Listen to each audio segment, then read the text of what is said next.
My name is Jensen. Let's learn some Microsoft Power Automate. Today we will see how we can work in the UI, and that is how we can open an application, how we can do some operations within it, and finally how we can get an output. If you enjoyed the video, please subscribe to my channel to get all the new videos that's upcoming about Microsoft Power Automate and RPA.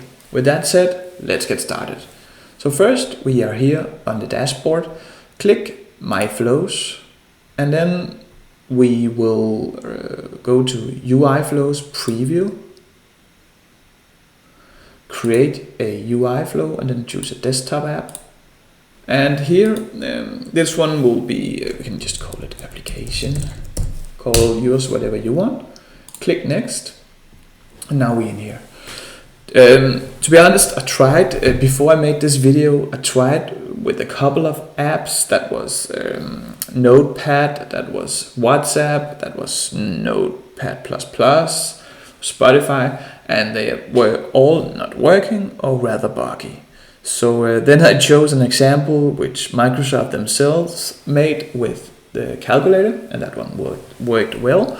So that's the only option I got now. And to be fair, Microsoft told us that it's still in beta, so it's still rather testing.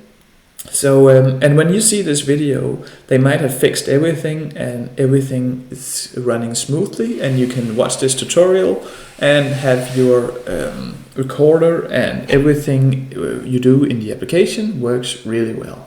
But let's see how it's done.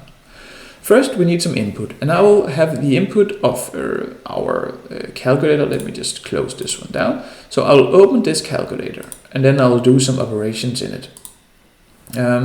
So we will have an input variable here. That will be the int. We could call this int number 1. We'll do a calculation and we'll add a value to it. Let's pick the value 12. Then we can add a description. This is number 1. Then we'll add a new input. That will be our second variable, so int number 2, and let's say that we will have the 18 to that. Then we will have this is number 2, like this. So this is oh sorry, we won't use that. So these two guys, they are our input variables. So and then now we can go to the record. So launch recorder, and as you will see here, it's not the fastest software, this Power Automate, but yeah, as I say, it might be fixed while you watch this video.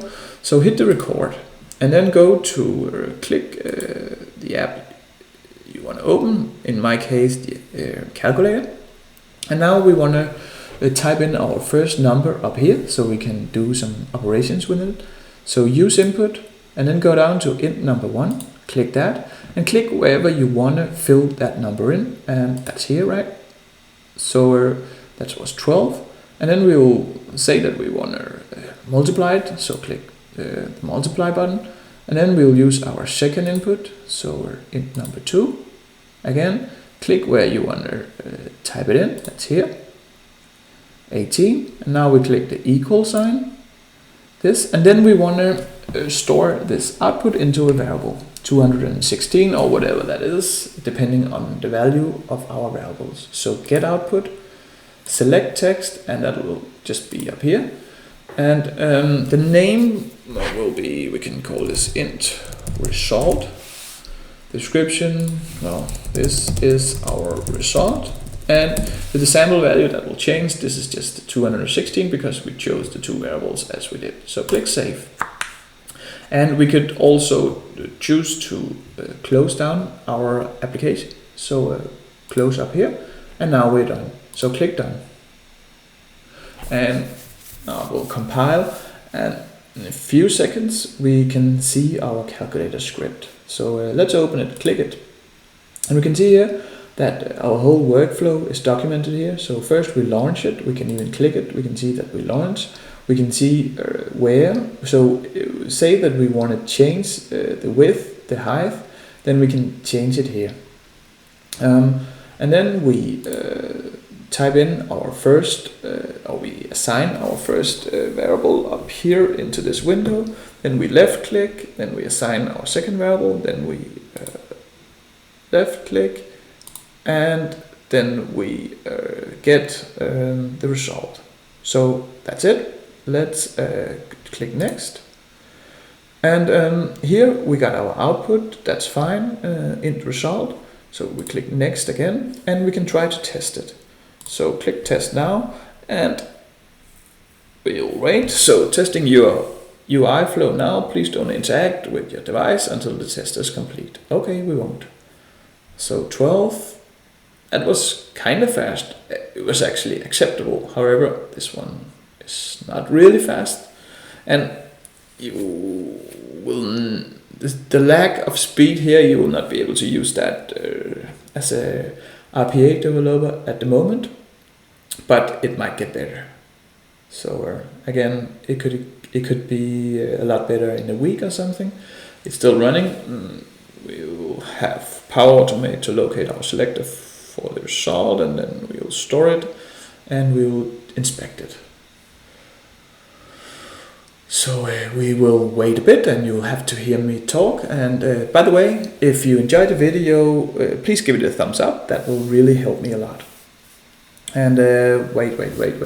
I think it's done in a few seconds. Yeah, your UI flow ran successfully. We can click it, and we can see that our output is stored here.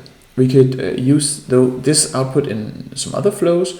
And but let's try to go to input again, and let's try to just change it to 2 and 3 and see that that actually worked. And we can test this. And I know that this is a bit boring, but it was just to show you that it actually works. So we might just want to do the first, so you can see here 2 times 3, it will actually write in, and that works. I think we will cut it here because you won't, you'll get bored if you look at another calculation. However, please subscribe to the channel to get all the new videos about Microsoft Power Automate I'm about to make. With that said, have a good day. Bye bye.